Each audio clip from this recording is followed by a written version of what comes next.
welcome to the MVP Sports. Man, this is your host, Marlo Smith, back again, man. Creating content on a new channel, the MVP Sports Podcast, man. Georgia, to the Georgia Bulldog fans, y'all already know who I am. Formerly the host of All the Way Live Sports. I'm done with that channel. I completely erased that channel. Join the MVP Sports Podcast because we're going to do it bigger and better.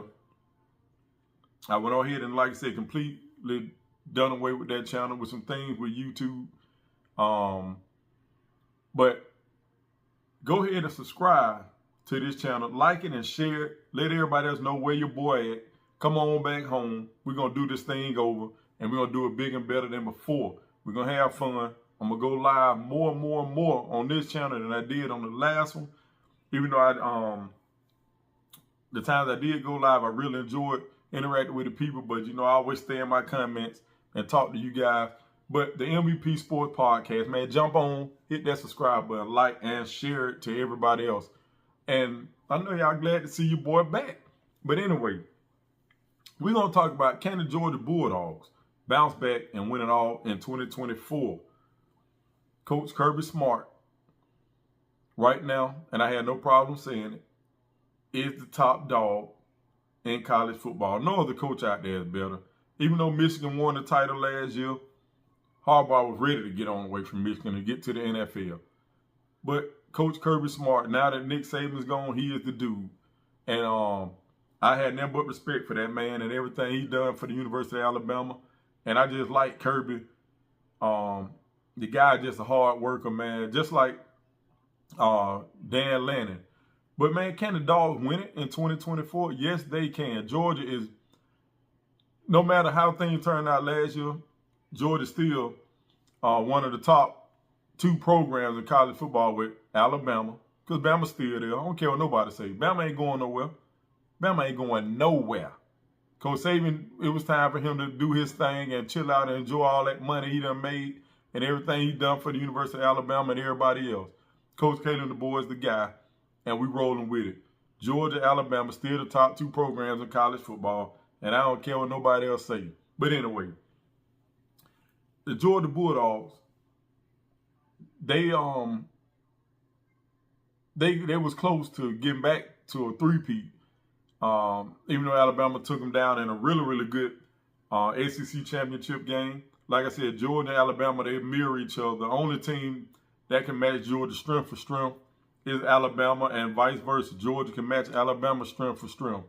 It's who makes the key plays that helps that team win, that helps their team win. But, man, this season's going to be crazy. The SEC is going to be brutal.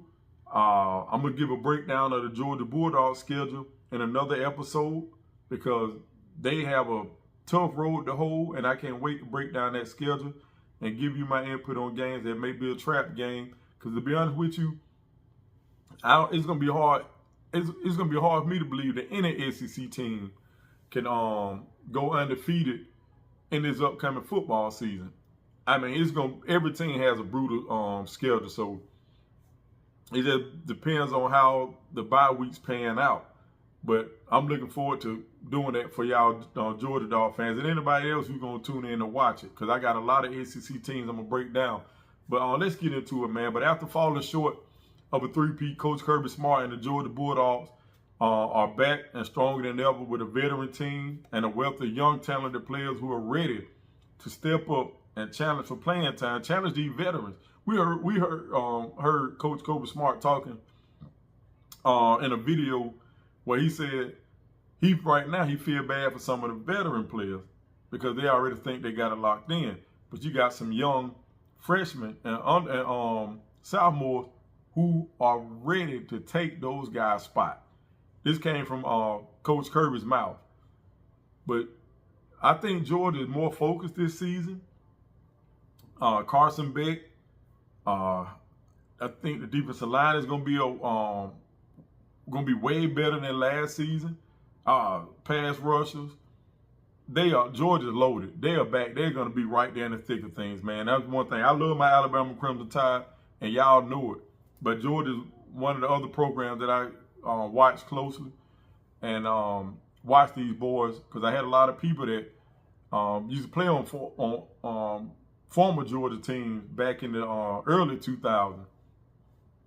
But Georgia really good football program, and Coach Kirby got those boys grinding, man, and they ready to step up to the challenge this upcoming season.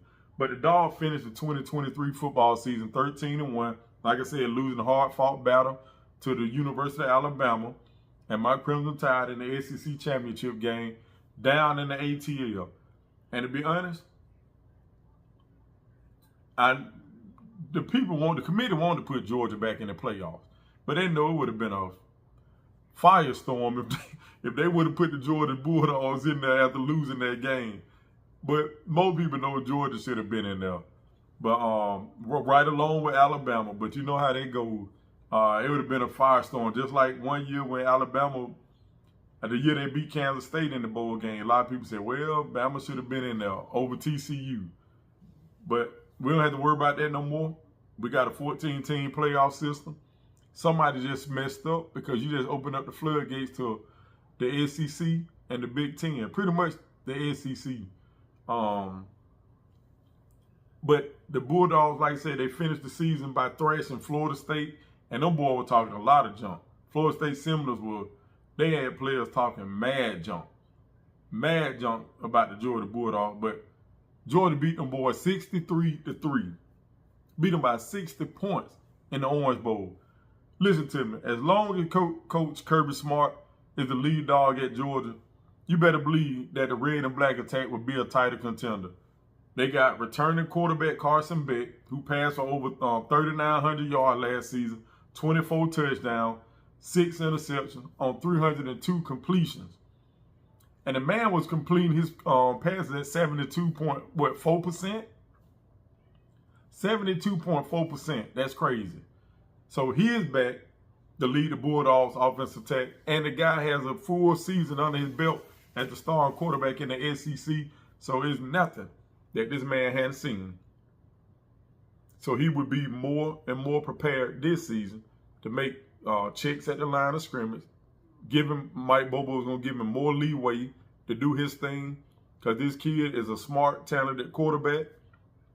And you can expect him to either have those same amount of numbers, but I think I can see Georgia. Georgia got a lot of talent, but I can see Georgia running that ball. But they did good last season running the ball, but we're having a well-balanced offense. That's why they were able to play the way they were able to play. And Mike Bobo should be a lot more smoother season for both of those guys because they went through the fire last season, and they did a good job. Georgia went 13-1.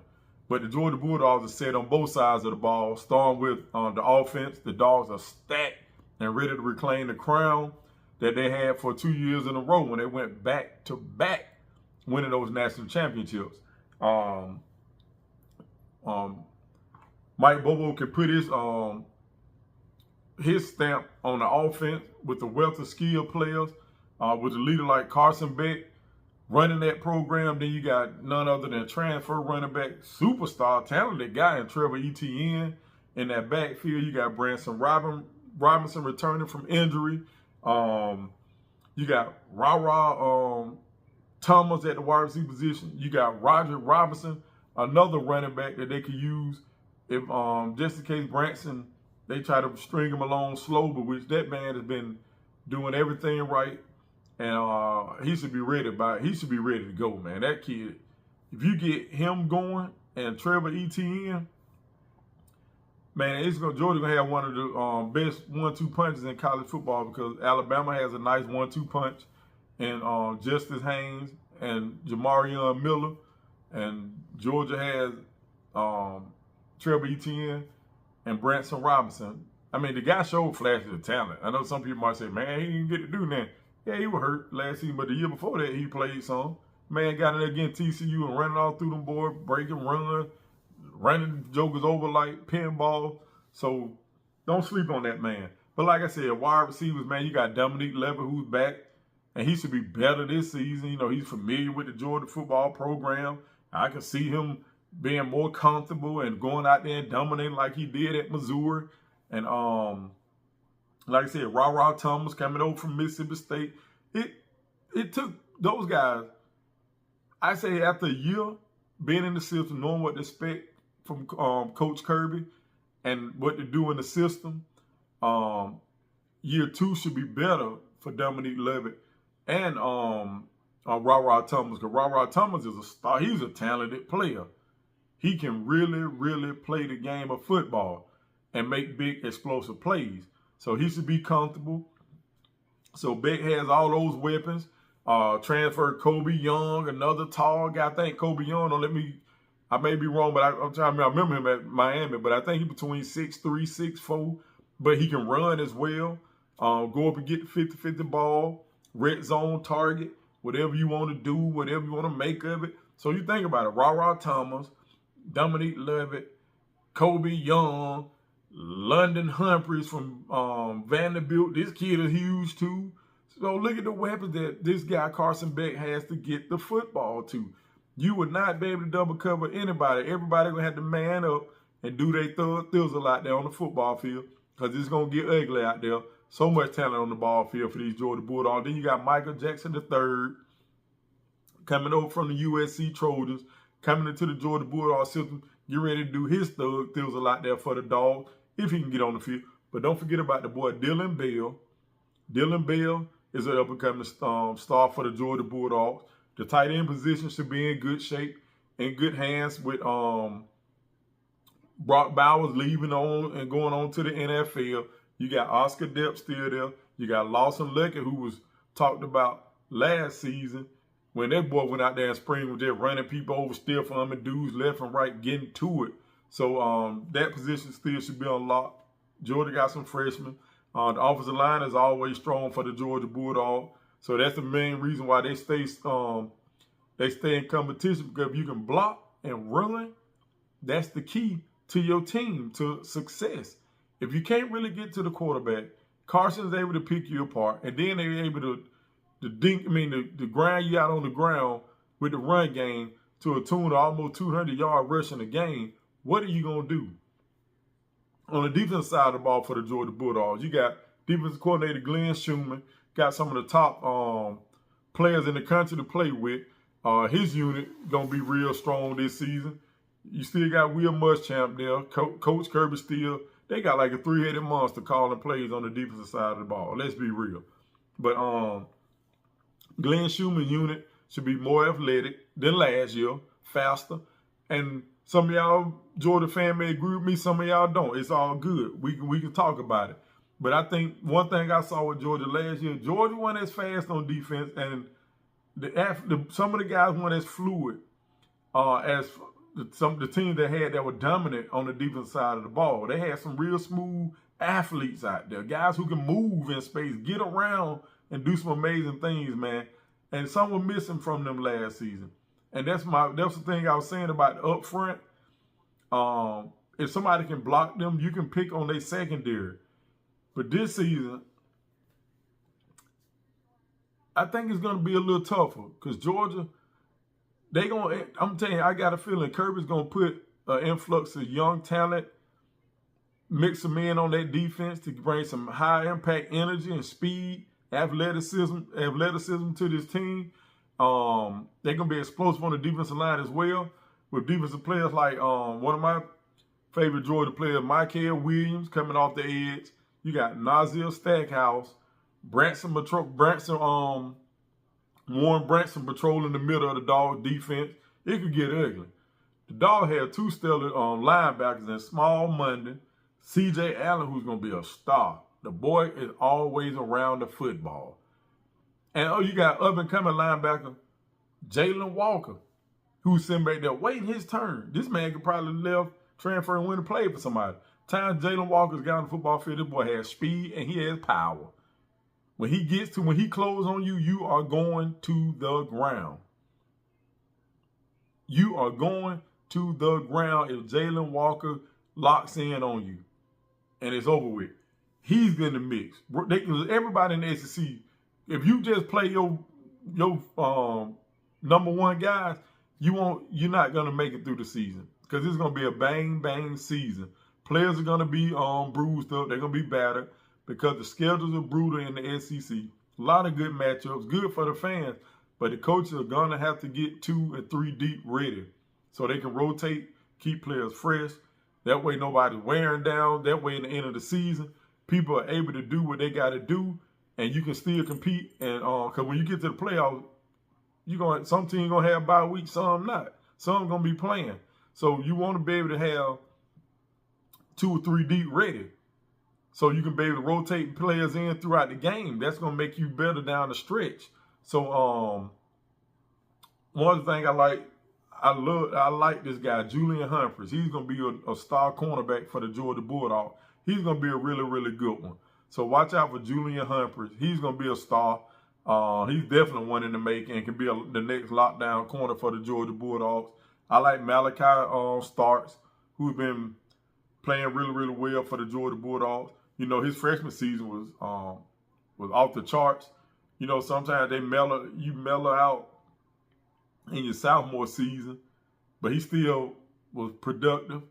But going into his junior season, I can see him really taking off and being that alpha dog again, being that true leader in the back end of that secondary, looking to make plays all over the field because it's his time. It's bag season for that boy, Malachi Starks. Dalen Everett, cornerback, and the 2 freshmen that will see the field for the Dogs. And I'm talking about none other than K.J. Bolden from Buford and Ellis Robinson from IMG. Coach Smart and the Dogs are locked and loaded for a title run in 2024. But I'm telling you, you will see K.J. Bolden. I'm about to call him the C.J. Bolden. You will see K.J. Bolden on that football field in that secondary somewhere for the Georgia Bulldogs this season. And Ellis Robinson there's no way